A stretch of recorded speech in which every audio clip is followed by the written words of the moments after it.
die Pressefotografin oder der Pressefotograf, die müssen sehr, sehr schnell erfassen, was in einem, was passiert und das alle diese Informationen, wenn möglich, in ein Bild bringen.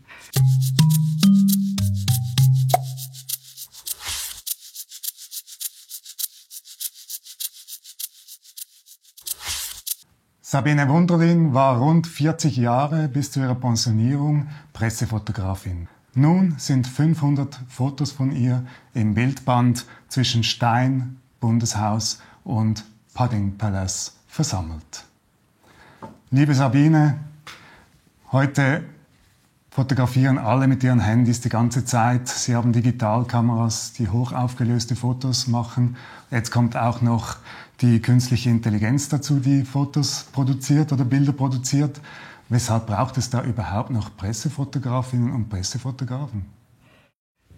Es braucht sie immer noch, weil es gibt diesen Unterschied zwischen Amateuren und Profis.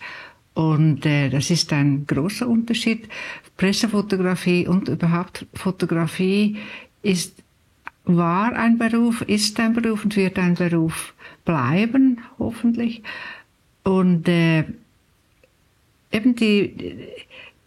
es ist ein Dienst an der Öffentlichkeit. Das ist völlig etwas anderes, als wenn ich mit dem Handy meistens für den Eigengebrauch und für die Souvenirfotografie das Handy brauche. Das sind grundsätzliche Unterschiede.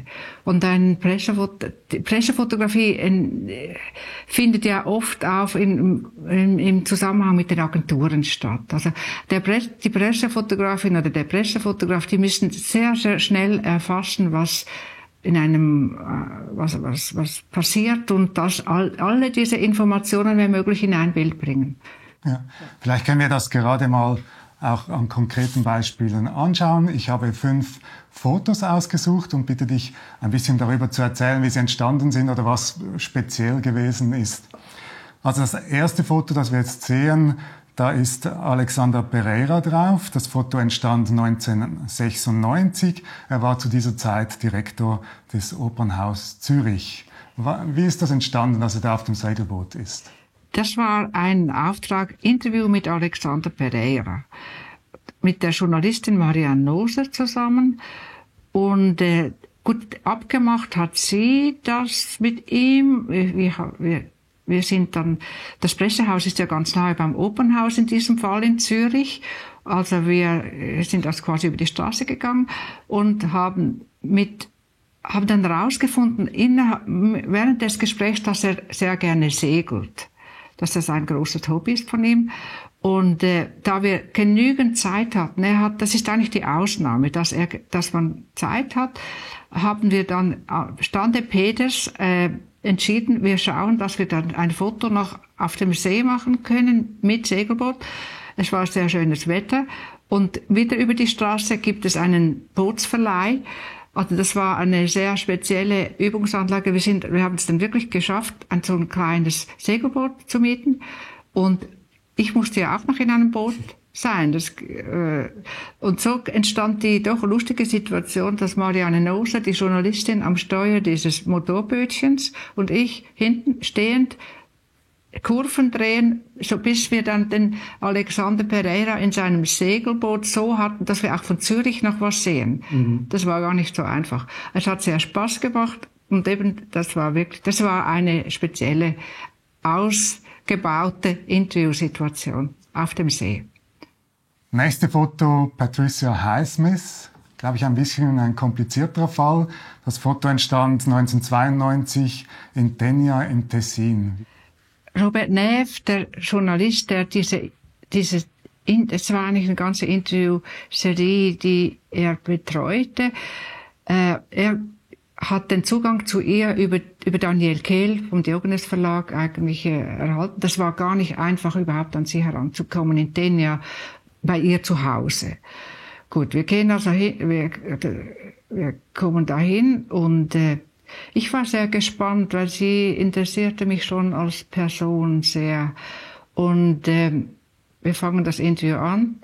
Nach 3 Sätzen sagt sie, nein, kein Foto, das geht gar nicht. Ich kann mich nicht konzentrieren.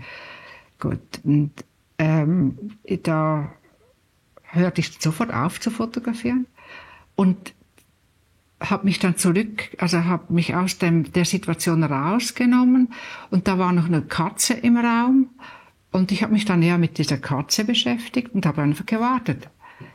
War etwas unüblich, aber eben. Dann hatte ich ja das Problem, dass ich unbedingt ein Bild haben musste. Und man hat dann wahrscheinlich auch Robert Neff und ich zusammen haben dann erreicht, dass sie nach dem Gespräch dass sie da nochmals Hand bot, um Fotos zu machen. Da hat mir in die Kamera geschaut. Und das ist das Bild. Ich finde es ich habe das Bild irgendwie sehr gern, weil es ist irgendwie so dramatisch.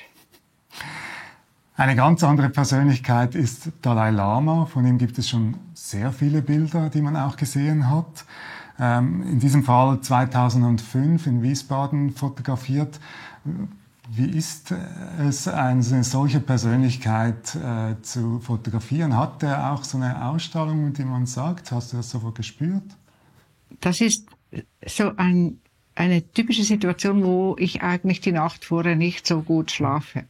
Seine Ausstrahlung ist wirklich phänomenal. Also das habe ich wirklich, er hat so eine Ruhe ausgestrahlt, so ein Interesse auch und ich habe völlig frei arbeiten können, also ohne irgendwie Restriktionen und wir sind zu dritt gewesen, wenn ich mich recht erinnere. Normalerweise sind bei berühmten Leuten immer noch andere im Raum. Am Schluss des Interviews bei der Verabschiedung kam dann wieder ein Mitarbeiter auch noch rein und aber der Dalai Lama hat dann so einen Schal genommen und uns dann beiden, den Journalisten und mir, um den Hals gelegt. Mhm. Es hat einen bestimmten Namen, der mir nicht gerade einfällt, aber das war wirklich sehr speziell. Jetzt eine ganz andere Art von Fotografie. Das Elefantenmädchen Komali. Schlagzeile hieß damals Komalis große Kübelshow im Zürcher Zoo 1984. Jö-Effekt, die der Boulevard gern bedient. Wie war das? Wie kam das zustande? Der Fotochef hatte die Idee, dass das ein Jö-Bild sein würde. Es war nämlich das erste überhaupt in Zürich geborene Elefantenkind. Ich komme also in den Zoo abends, es ist schon recht dunkel, im Elefantenhaus und da sind die Wärter und die sind sehr nett insofern, dass sie mich ins Gehege lassen und sogar noch die Idee haben, wir könnten jetzt etwas inszenieren, das lustig sein kann und bringen diesen Wassereimer und das kleine Elefantchen findet das außerordentlich gut offenbar und man kann nur noch reagieren, also wie das dann da badet und tut und macht. Und mein Blitz funktioniert auch, das habe ich immer ein bisschen befürchtet, das könnte noch schwierig sein. Also alles bestens, es wurde ein Jö-Bild von Komali, dem ersten Elefantchen. Dank den Wärtern eigentlich, also das war genial, die Idee. Dann noch das letzte Foto jetzt in dieser Session da, Ueli Maurer, Alt-Bundesrat inzwischen, allerdings als das Foto entstand, das war 2006, da war er noch nicht Bundesrat, es wurde erst 2009. Er beißt hier ins Gras. Wie bringt man so eine politische Größe dazu, dass er für dich ins Gras beißt? Das hat damit zu tun, dass Politiker wie Ueli Maurer, die waren eigentlich immer für einen Spaß zu haben, grundsätzlich. Und diesmal ging es um eine Wette. Das war der Hintergrund. Ich bin die Wette für einen Auftritt in Wetten, das, bezeichnenderweise, dass er, wenn er durch Kauen 40 Gräser unterscheiden kann. Gut, ich denke, ja, also Gras, was machen wir da, oder? Also Katzengras, oder? Und kauf also in einem normalen Laden vor dem Treffpunkt, das war irgend im Zürcher Oberland, kaufe ich Katzengras und habe dann das aufgebaut. Das musste ich dann aufbauen. Ich hatte so eine Vorstellung, wie ich das Foto machen will, so nahe und eben er mit dem Gras. Und das haben wir das abgesprochen, also mit ihm. Und er hat das dann eben, wie gesagt, er hat das schön mitgemacht. Und die Wette, die hat dann gar nie stattgefunden. Also er hat sich nie dem ausgesetzt. Aber das Foto ist wirklich so gelungen dann mit dem Katzengras. Jetzt machen wir einen harten Schnitt quasi, wenn wir von Uli Maurer zur Frauen- und Lesbenbewegung kommen. Seit deiner Ausbildungszeit als Fotografin dokumentierst du die Frauen- und Lesbenbewegung. Es hat sich in dieser Zeit in der Schweiz doch einiges zum Guten für die Frauen verbessert.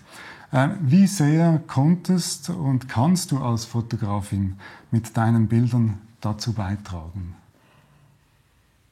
Das ist eine offene Frage, schätzungsweise. Das berührt ja auch die Frage, was können Bilder überhaupt bewirken. Also ich habe es eher so begleitend gemacht eigentlich. Also was eigentlich heißt, dass es in Richtung Dokumentation geht. Die Fotos, die ich in diesem Zusammenhang gemacht habe, die sind eigentlich gar nicht groß erschienen. Also das wäre das A und O, dass, wenn man etwas erreichen will, dass sie publiziert werden. Und publiziert wurden sie am ehesten, als die Erfolge da waren. Also wie die in der Schweiz diese historischen Abstimmungen für gleiche. Die erste war das Partnerschaftsgesetz, das war die Vorstufe dann zum Gesetz für die Ehe für alle. Ja, das wurde ja alles mit Volksabstimmungen bestimmt und da war man wirklich auch in der Presse. Aber meine sonstige Begleitung, die war eher so, dass ich dann auch auf Frauenfesten und auf Demos hauptsächlich, dass ich dort begleitend fotografiert habe. Und das ist eine ganz andere Fotografie, als wenn du Porträts machst von diesen Berühmtheiten. Wenn du an diese Demos gehst etc., wie gehst du daran? Auf was achtest du da im Gegensatz zu Porträts? Das ist eigentlich die Reportagefotografie. Also du bist Teil des Ganzen, des Anlasses, also aber ohne gestellt. Bist du dann immer noch Pressefotografin oder bist du dann Nein, Aktivistin? dann bin ich Aktivistin, ja. Also ich habe ja nicht die Zeitung im Rücken, wo ich genau weiß, ich muss die Politikerin sowieso, da hat man immer ein ganzes Skript im Kopf, was eigentlich verlangt ist. Das habe ich dann dort nicht. Also ich bin viel freier.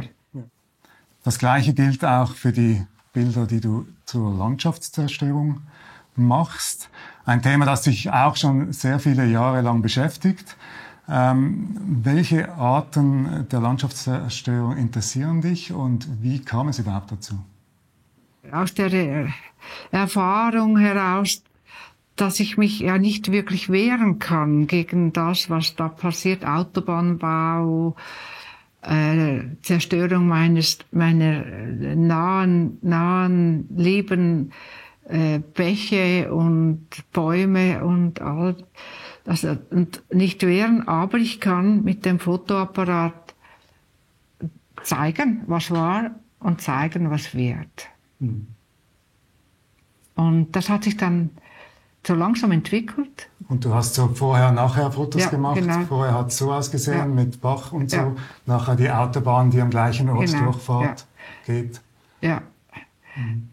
Das habe ich dann ausgearbeitet, habe ich dann Jahre später wirklich. Und also ursprünglich habe ich ja ein paar Orte fotografiert. Ich wusste damals noch nicht genau, wie das weitergeht, aber eben, es wurde dann das draus.